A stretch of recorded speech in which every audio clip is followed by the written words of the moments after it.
So I'm supposed to be at Disney today. It was a trip.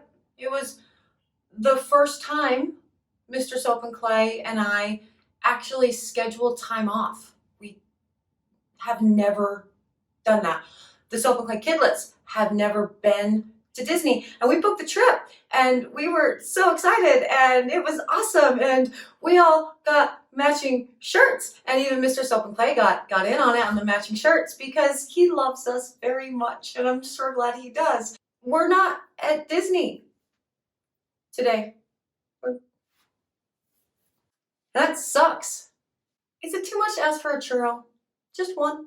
So to make ourselves feel better, we decided to put on our Disney shirts and do a fun family activity that does not involve delicious churros. And you're gonna see that today. I'm Mrs. Soap and Clay. Let's make stuff.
So today's a really fun activity. This is something that you can definitely do at home with your kids too.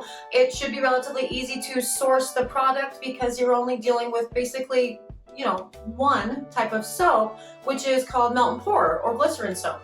I don't do a lot with melt and pour or glycerin soap, but for this, it's really good because the kids get to get involved with it. Whereas with cold process soap, they obviously can't because lye and little fingers, and it can be dangerous. Now, because this week was supposed to be all about family time at Disneyland, I thought we should do a lot more family-friendly projects. These are things that you can totally do from home. It's pretty easy to source the materials. We're looking at glycerin or melt and pour soaps, which should be easy enough to find at your craft store or on Amazon. It should be great. And yeah, the cool thing about this is it's really your own artistic expression, and you're gonna see how all of our individual gemstones ended up looking completely different because, again, our own artistry was coming through with that. Make sure to watch the Soap and Clay Kids in action. They had a ton of fun with this. I had a lot of fun with them. It surprisingly isn't as stressful as you think it might be. The melt and pour glycerin soaps can get a little bit hot, but as long as your kiddos are well aware of the rules and they're not sticking their fingers in it or whatever, it's completely safe for them to use. And they really do have a lot of fun doing it. Let's watch how much fun the Soap and Clay Kids had. So here's everything that you need to make gemstone soaps. We have the glycerin melt and pour in the 2 beakers there. We're going to want to melt that down. Yeah, look at that. And get ready for the actual pouring. You also need some sort of mold, preferably a gemstone mold if you're making gemstone soaps. I like to put Epsom salts into the bottom of mine to give it sort of like a craggy, almost like an agate finish, but you can or cannot do that. It's up to you. And with this, the most important thing to keep in mind with melt and pour is you want to control your temperatures, right? So you want to make sure that your melt and pour doesn't get too hot or too cool during this process because you'll have some problems with the layers sticking to each other. And also, speaking of the layers, you're going to want to make sure that you have some rubbing alcohol on hand, which I know is actually pretty impossible to find these days with everybody making their own hand sanitizer. But yeah, if you can find it, good. You're going to need it to spray your layers in between to ensure that the next layer sticks to the layer underneath. Now for my pour today, I'm going to be doing ombre pours. So the one on the left will be a purple ombre, the one on the right will be a pink ombre because the Soap and Clay Kidlets' favorite colors are purple and pink, and we're doing this for the kids. And so what I'm going to do is I am going to actually separate the white into 2 containers, and I will be adding a little bit of purple to the left one and a little bit of pink to the right one, and then pouring on top of the layer beneath it, and continue doing that through the entirety of the pour, thus darkening the color just a little bit with every pour. Now again, back to the rubbing alcohol, you really do want to make sure that we go ahead and spray down between layers so we don't have any problems with one layer sticking to the next. And yeah, it's a super simple process. It's a lot of fun. You do the thing, you melt the thing, you pour it in, you color it. It's cool. And this particular glycerin soap that I'm using, this is one of my own recipes, and we might go into the making of glycerin soaps at some point on the channel. I really don't know. That seems like a lot of work for a video. It's a pretty long process, but if I can swing it, we'll totally do it.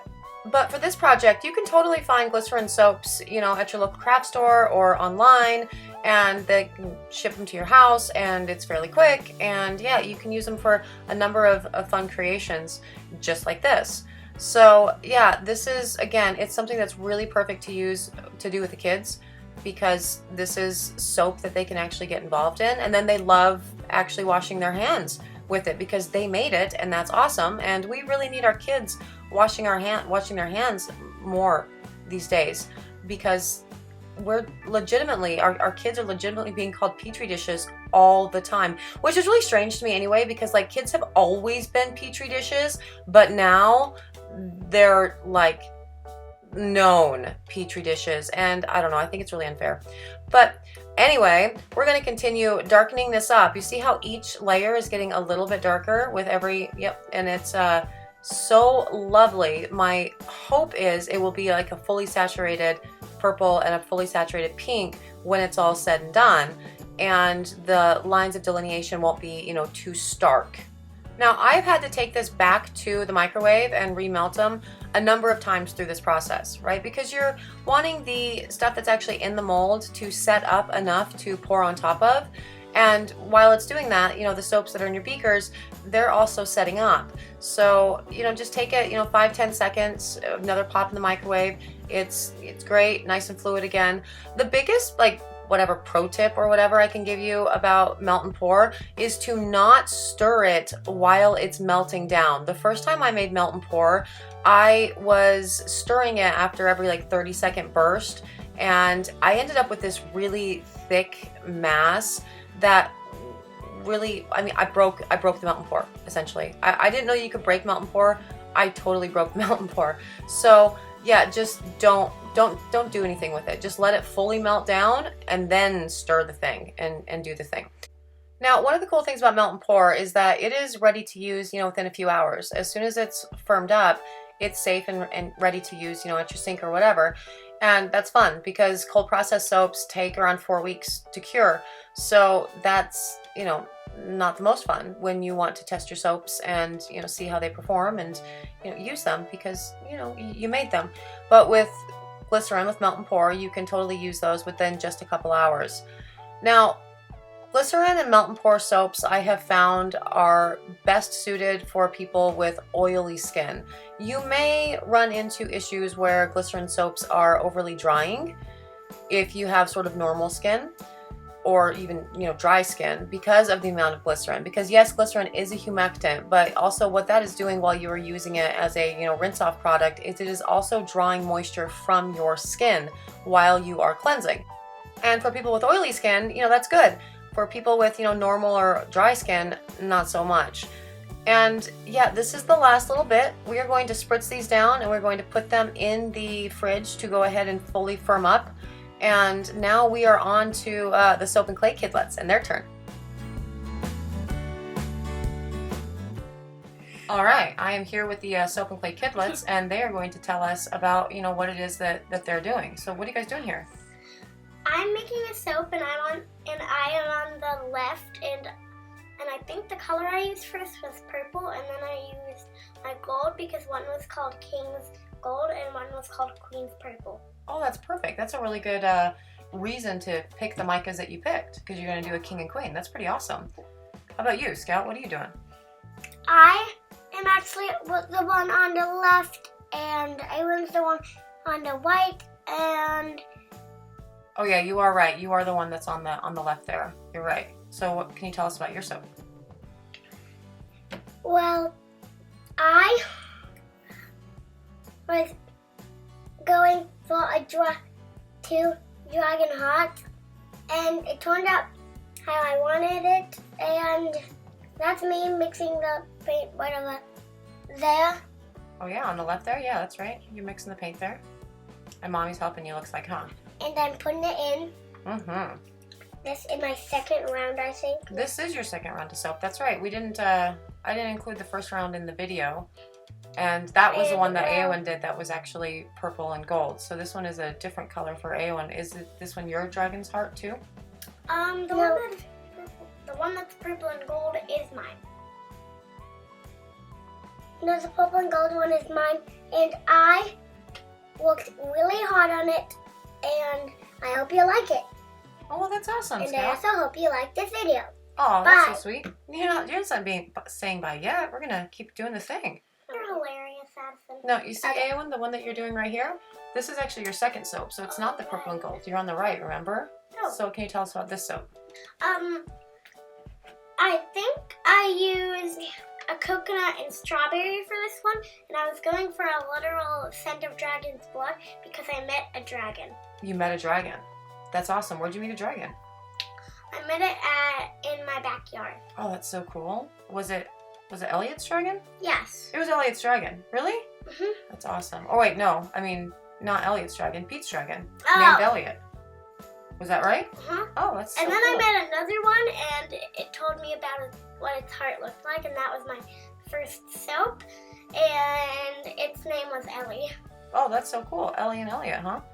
Now, Addison, you're up here, Scout. You're up here sniffing your soap. You finished your soap so quick, like. Come up here and tell me how you finished it so fast.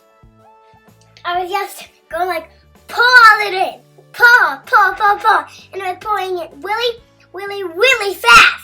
That's amazing. Yeah, you're pouring it really fast. You did a really good job. And my sister wasn't even done. No, your sister wasn't done. She had some extra colors and stuff that she was working on with this one, so it took her a little bit longer than it took you. But yeah, I don't really think it matters how quickly you got done or how long it took me to make mine or Aowen to make hers. They all ended up really beautiful and they're super awesome, right? And we didn't unmold them until all of them were done anyway, right? Yeah. Yeah.